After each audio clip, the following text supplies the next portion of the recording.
हितेसी शुद्धात्म में निरत नित्य हितोपदेशी। वे पाप जिस्म ऋतु में जल है सयाने, पूजो उन्हें सतत केवल ज्ञान पाने। वंदो उन्हें सतत केवल ज्ञान पाने। बोलिए एलोरा के मूलनायक चिंतामणि पारसनाथ भगवान की जय। सबको बोलना है। परम उपकारी संत शिरोमणि आचार्य गुरुवर विद्यासागर जी महामुनिराज की, पूज्य मुनि श्री 108 दुर्लभ सागर जी महाराज की, 10 लक्षण महापर्व की, उत्तम शौच धर्म की, पूज्य मुनि श्री 108 संतान सागर जी महामुनि राज की, समस्त आचार्य संघ की। जितना चाहा, जो चाहा, जब चाहा, क्या कभी मिला? बोलो, आचार्य श्री जी का हाइकू है ये। जितना चाहा, जो चाहा, जब चाहा, क्या कभी मिला? जब नहीं मिला या नहीं उसको कर सकते हैं प्राप्त, तो फिर हम क्यों गाफिल हो रहे हैं? आज उत्तम शौच धर्म का दिन है। एक बार एक राजा था, उस राजा ने एक साधु को निमंत्रण दिया कि कल मेरे यहाँ पर आप भिक्षावृत्ति के लिए आए। वो निमंत्रण से जाते थे, वो साधु निमंत्रण वाले थे, या आमंत्रण निमंत्रण वाले यहाँ पे नहीं। तो वह साधु बोला कि कल मैं आऊँगा, और वह राजा को शिक्षा देना चाहता था। बोले मैं अपने ही कटोरे में खीर लूँगा, कटोरा मैं साथ लेके आऊँगा। बस कटोरा साथ में लेके आए, राजा ने उच्चासन पर बैठाया, खीर बनाई थी अच्छी, खीर परोसना शुरू किया। लेकिन ये क्या, पूरी खीर परोस दी, लेकिन कटोरा खाली का खाली। राजा पसीना पसीना होने लगा, तुरंत जवाब दिया, अपने शागिर्दों को बोला तुरंत खीर और तैयार करो। और खीर बनाई गई, वह भी परोस दी, लेकिन कटोरा अभी भी खाली का खाली। उसने साधु के चरण पकड़ लिए, भगवान ये कटोरा कौन सी धातु का बना है? मैं जितनी खीर बना लिया आपको परोस दी, लेकिन ये भर नहीं रहा। तब साधु ने जो बोला वो आप लोगों, अपन लोगों को ध्यान देने की बात है कि सुनो, ये किसी धातु का कटोरा नहीं, ये मन का कटोरा है जो कभी भरता नहीं है। मन का कटोरा कभी नहीं भरता, उसमें कितना ही डालते जाओ डालते जाओ। तृष्णा की खाई खूब भरी, वह रिक्त रही, वह रिक्त रही। अभी सेठी जी जयपुर वाले चढ़ा रहे थे फल, उसमें क्या बोला, भोगों को इतना भोगा कि खुद को ही भोग बना डाला। बोलो, पूजा तो करते हो, लेकिन पूजा की पंक्तियों को देखो, क्या सुंदर पंक्तियां हैं। आज उत्तम शौच धर्म के आपने यदि देवशास्त्र गुरु की पूजा की हो, उसमें भी आता है, सोचा करता हूँ भोगों से बुझ जाएगी इच्छा ज्वाला, परिणाम निकलता है लेकिन मानो, बोलो ना, फिर भी उसी के पीछे दौड़ रहे हो। दौड़ रहा है सुबह से शाम।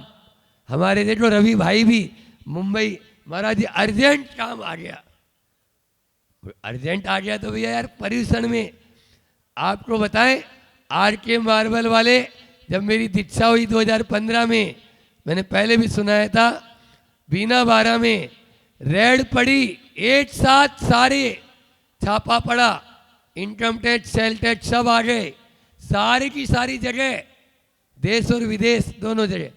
लेकिन पाटनी जी ने मेरे कमरे से एक ही बात बोली, मैं तो 10 दिन का त्याग कर चुका हूँ, उनको बोल दो जो जो लिखना है वो लिख लेंगे और ले जाएंगे, 10 दिन बाद आऊँगा तब जवाब दे दूंगा।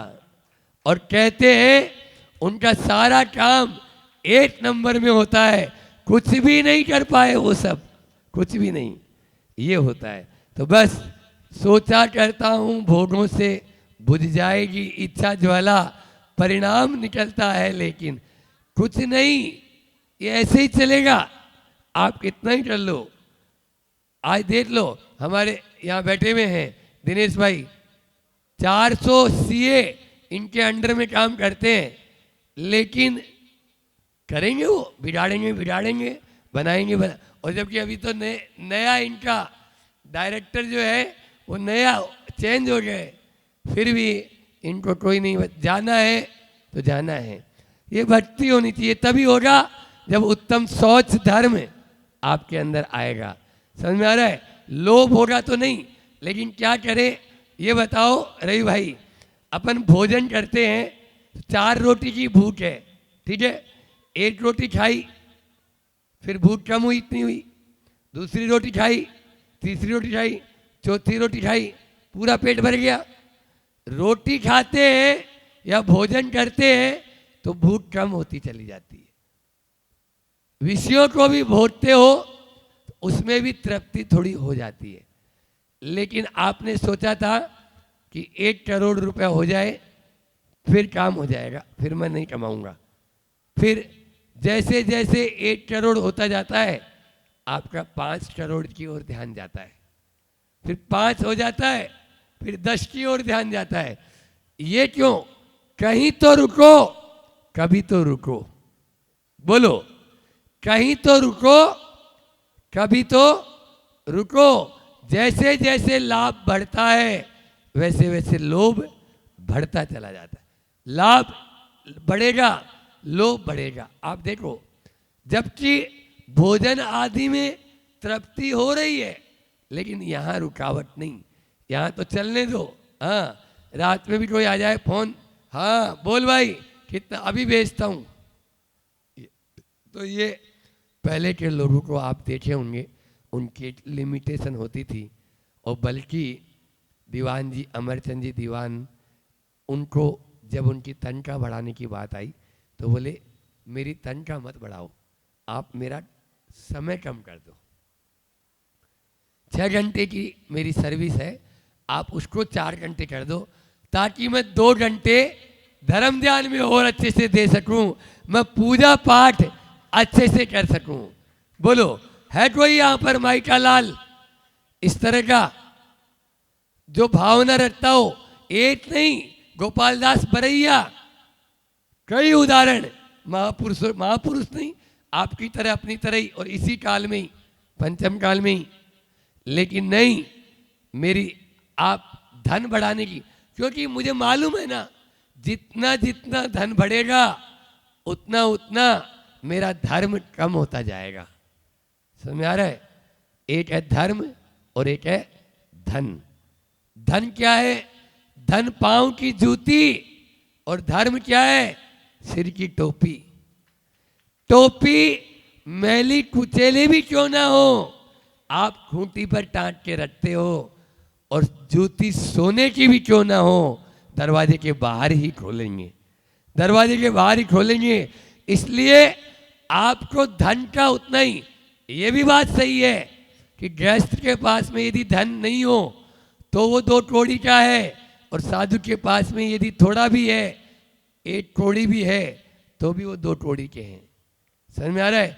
आचार्य श्री जी ने मूठ माटी में लिखा, एक की शोभा माया है राग रंग, और दूसरे की शोभा काया है त्याग संग। त्याग संग, वो त्याग के साथ रहते हैं और उनकी काया को वैसे ही ट्रस्ट करते रहते हैं। इस प्रकार से तो मैं बोल रहा था, धन को आप जैसे नाव के लिए पानी जरूरी है ना, बस उतना समझो। धन साधन है, साध्य नहीं। आपने उसको साध्य बना लिया। वो साध्य नहीं है, साधन है आपके लिए। घर गृहस्थी चलाओगे, आज चोटा भी लगाओगे तो दाम तो चाहिए ना, बिना उसके क्या खाओगे क्या खिलाओगे। इसलिए आप उसको नाव पानी के ऊपर रहे तो अच्छा है, लेकिन यदि नाव में ही पानी भर जाए तो बोलो ना। इसलिए संत कहते हैं धनाढ़ बनो, धनांध नहीं। महाराज जी क्या उपदेश कर रहे हैं। हाँ, आप धनाढ़ बनो, आशीर्वाद, खूब पैसा हो आपके पास में, लेकिन धनांध नहीं, धन में अंधा नहीं होना है। अपन लोगों ने पहले दिन क्रोध की बात की, क्रोध में आदमी अंधा हो जाता है। दूसरे दिन मान की बात की, मान में आदमी की नाक कट जाती है। तीसरे दिन अपन ने माया की बात की, माया में आदमी की जीभ कट जाती है। अब जिसकी आंखें न हो, नाक न हो, जीभ न हो, वो क्या इंसान होगा। इसलिए लोभ पाप का बाप बठाना, ये तीनों उसमें है।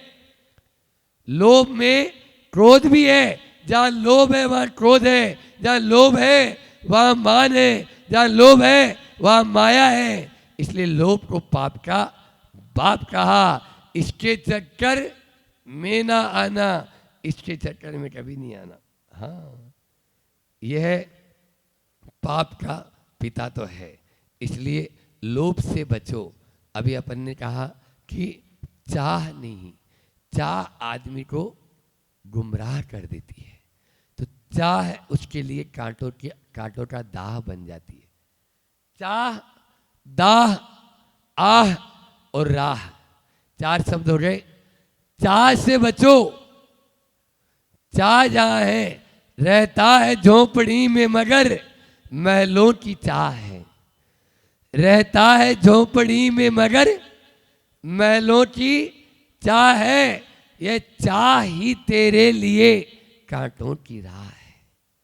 ये चाह ही तेरे लिए कांटों की राह है। इस चाह को तू मार ले, बस हो गया भजन। आदत बुरी सुधार ले, बस हो गया भजन। मन की तरंगे मार ले, बस हो गया भजन। मन की तरंगों को मारना है, बस ये मन है ना। इच्छा निरोधस तप है, इच्छाओं को रोकना है। इच्छा कभी भी पूर्ण नहीं होती। आकाश के समान अनंता, इच्छा आकाश समान अनंता। इच्छाओं को आकाश की समान अनंत बताए। आप देख लो, प्रैक्टिकल आप लोग देखते हैं कि एक इच्छा पूरी नहीं हुई और दूसरी तैयार हो जाता है, तैयारी हो जाती है। एक बार ऐसा हुआ है, एक व्यक्ति भगवान की आराधना कर रहा था, खूब भगवान की प्रार्थना करे। क्या चाहता है? भगवान प्रकट हुए, बोले संपत्ति नहीं है, संपत्ति दे दो। अच्छा, तथास्तु। खूब संपत्ति हो गई। थोड़ी देर बाद में, थोड़े ही दिन नहीं हुए, फिर से वही भगवान की प्रार्थना। भगवान फिर प्रकट हुए। अब क्या चाहता है? बेटा नहीं है, बेटा हो जाए। तथास्तु, बेटा हो गया। फिर वही थोड़े दिन हुए और फिर प्रार्थना शुरू। अब फिर भगवान प्रकट हुए। बोले अब क्या चाहता है? बोले स्वास्थ्य खराब रहता है। वो ठीक, संपत्ति हो गई, संबंधी हो गया, अब स्वास्थ्य और चाहिए। ठीक है, तथास्तु। स्वास्थ्य उसका अच्छा रहने लगा। लेकिन फिर वो प्रार्थना किया और भगवान प्रकट हुए। बोले अब क्या बात हुई, तूने जो जो मांगा मैंने दे दिया। बोले सत्व नहीं है, सत्व नहीं है, ताकत नहीं है। बोले वो तो मैं नहीं दूंगा, क्योंकि तू बार बार मुझे ऐसे ही परेशान करता रहेगा, इसलिए वो ताकत तेरी अब छीन ली जाएगी। वो भगवान ने उसकी वह सत्व छीन लिया। ये हालत होती है। आदमी कुछ न कुछ चाह उसके मन में आसक्ति बनी रहती है। आसक्ति का मतलब जानते हो रही भैया? जो आसक्ति है जा नहीं सकती, आसक्ति है जा नहीं सकती। आसक्ति से बचो, विरक्ति को बढ़ो, विरक्ति को धारण करो। आसक्ति से बचना है, विरक्ति धारण करना है, प्रभु में अनुरक्ति रखना है, तभी हमारी रति कम होगी। फिर 4 शब्द दे दिए, आसक्ति, विरक्ति, अनुरक्ति और रति, इनसे अपन को बचना है। एक कारिका आती है, कर्म पर वसे शांते दुखे रंत ऋतोदय, पाप बीजे सुखे नास्ता श्रद्धानाकांक्षणा स्मृता। आकांक्षा कम करना है तो अपन को क्या करना है? 4 बात याद रखो। कौन कौन सी? कर्म पर वसे, पहली कांक्षा ऐसी ही है, इसलिए कांक्षा तो ठीक, आकांक्षा ना हो। कांक्षा तो ठीक है, आकांक्षा हमारे में भी अभी है। मैं यहाँ बैठा हूँ, क्यों आया? बोलो, क्यों आया? ताकि आपको कुछ 2 बात थोड़ी सी अपन कर लें, ऐसी भावना। आप यहाँ बैठे हो तो सुनने के लिए बैठे हो, तो ये तो ठीक है, लेकिन आकांक्षा ना हो। फिर भोगाकांक्षा तो हो ही नहीं, तो आकांक्षा, भोगाकांक्षा, दूराकांक्षा और निष्कांक्षा या अनाकांक्षा। अनाकांक्ष बनना है तो भोगाकांक्षा और दूराकांक्षा से बचो। भोगों को इतना भी बोला ना मैंने, भोगा की खुद को ही भोग बना डाला। इस प्रकार से हमें इस आकांक्षा से बचना है। यह आज उत्तम सोच धर्म की बात है, क्योंकि बाहर की सफाई तो आप करते रहते हो, करते नहीं करते? घर में थोड़ा सा कचरा हुआ, झाड़ू लेके साफ करते हो नहीं करते हो? अभी तो मोदी जी भी लगे हुए हैं, इरादा कर लिया हमने, इरादा कर लिया हमने, स्वच्छ भारत का इरादा कर लिया हमने, ऐसा ही बोलते हैं ना वो कचरा वाली जो गाड़ी आती है। तो ये बाहर का कचरा तो आप गीला कचरा इसमें डालो, सूखा कचरा इसमें डालो, लेकिन ये भीतर का कचरा कौन साफ करेगा? देव शास्त्र गुरु के सानिध्य में ही भीतर का कचरा साफ हो सकता है। बस देव शास्त्र गुरु के पास आ जाओ, आपके भीतर का कचरा भी साफ हो जाएगा, उसको साफ करना है। तो इसलिए जिस्म तो बहुत संवर चुके, जिस्म तो बहुत संवर चुके, रूह का श्रृंगार कीजिए, फूल न तोड़िए ना साठ से, खुशबुओं से प्यार कीजिए। फूल तोड़िए ना साठ से, खुशबुओं से प्यार कीजिए। हम तो क्या करते हैं, सीधे सीधे फूल को ही तोड़ देते हैं, तोड़ देते हैं। तो क्या होगा? कुछ नहीं, उसी तरह होगा। एक मक्खी, 2 तरह की मक्खी है। एक मक्खी है जो कफ के ऊपर टूट पड़ती है, उसमें उसके पंख लिप्त होते हैं और वो अपने प्राण गंवा देती है। और एक मक्खी है जो साइड में बैठती है और धीरे धीरे चढ़ जाती है, पूरा कप खा जाएगी। समझ में आ रही? इतनी सी मक्खी, लेकिन कोई फर्क नहीं पड़ेगा। बस फूल तोड़िए ना साठ से, खुशबुओं से प्यार कीजिए, यही अपन को करना है। लेकिन आदमी बूढ़ा हो जाता है, फिर भी उसकी तृष्णा जाती नहीं है। एक बार ऐसा हुआ कि एक व्यक्ति मरणासन्न था। अब उससे उसके बेटे बोलते हैं, पिताजी भगवान को याद कीजिए। हाँ बेटा, अच्छा याद दिलाया, वो भगवान दास चौधरी 4 महीने से ब्याज नहीं दिया। गजब आदमी। अब इन्होंने सोचा भगवान का नाम लेने से इनको भगवान दास चौधरी याद आ रहा है, तो राम का नाम बोल दे। बेटे बोलते हैं, पिताजी मरने जैसी हालत हो रही है, आप राम का नाम ले, कहाँ इधर उधर की। हाँ सही बोला, वो रामदास भी मकान का 2 साल से भाड़ा नहीं दिया उसने। राम का नाम लेने पर रामदास याद आ रहे हैं, भगवान का नाम लेने पर भगवान दास चौधरी याद आ रहे हैं। ऐसे लोगों का कौन उद्धार करेगा? कैसे भी उद्धार नहीं। जो जिंदगी भर लोभ के अंदर ही पड़ा रहता है, उसकी स्थिति अंतिम समय में भी ऐसी होती है। हमने देखा, वो वकील वकालत करता है तो अंतिम समय में वो बड़बड़ाता रहता है। हाँ, मैंने कहा था ने मैं ये केस हल नहीं कर सकता हूँ। अरे तो मरना सन है और कहाँ से ये सब बातें कर रहा है। ऐसा ही होता है। लेकिन आदमी दौड़ता ही रहता है और दौड़ते ही दौड़ते दम तोड़ देता है। आप देखिए, एक किसान था, बहुत सुखिया था। उसके पास में 2 एकड़ ज़मीन थी। अपनी पत्नी और माँ बाप का पालन करता, बेटा बेटी। लेकिन एक दिन एक फरिश्ता आया। उसने देखा ये सुखिया है, क्या बात है। बस उसने बोला तेरे पास कितनी ज़मीन है? 2 एकड़। अच्छा बस 2 एकड़ ज़मीन, ये तो बहुत गरीब होता। गरीब क्या होता है? गरीब क्या होता है उसने आज तक सुना नहीं। जिसके पास थोड़ी ज़मीन हो वो गरीब, और बहुत सारी ज़मीन हो वो अमीर होता है। तो मेरे पास में बहुत सारी ज़मीन, हाँ हाँ तेरे पास में भी हो सकती है, मैं तो तुम्हें दे सकता हूँ। तो बोले कैसे? बोले एक काम कर, 2 दिन का उपवास करना पड़ेगा और एक ये मंत्र दे रहा हूँ, इस मंत्र को सिद्ध कर लेना। तू जहाँ तक जाएगा वो ज़मीन मैं तेरे नाम कर दूंगा। 2 दिन उसने कुछ खाया पिया नहीं, उपवास किया। और उसके बाद में वह सुबह सुबह थोड़ा सा पानी की बोतल और नाश्ता लेके दौड़ना शुरू किया, क्योंकि अभी ज़मीन जहाँ तक जाके आना है वो ज़मीन उसके नाम हो जाएगी। बस वह दौड़ता रहा और दौड़ता ही दौड़ता उस देखा कि अरे थोड़ा पानी पीने की प्यास हुई, मैं रुक जाऊंगा तो 2 गज ज़मीन कम हो जाएगी।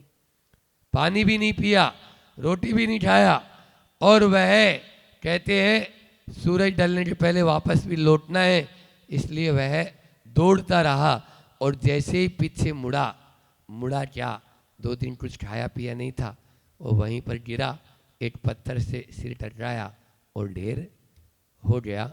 तब वो फरिश्ता वहाँ प्रकट हुआ और उसने उसकी कब्र वहाँ खुदवाई और उस कब्र के ऊपर लिख दिया, बस इतनी सी ज़मीन के खातिर ये आदमी जिंदगी भर दौड़ता रहा। और वो तो मान लीजिए मुसलमान हो या जो भी हो, इसलिए उसको उतनी ज़मीन मिल जाएगी।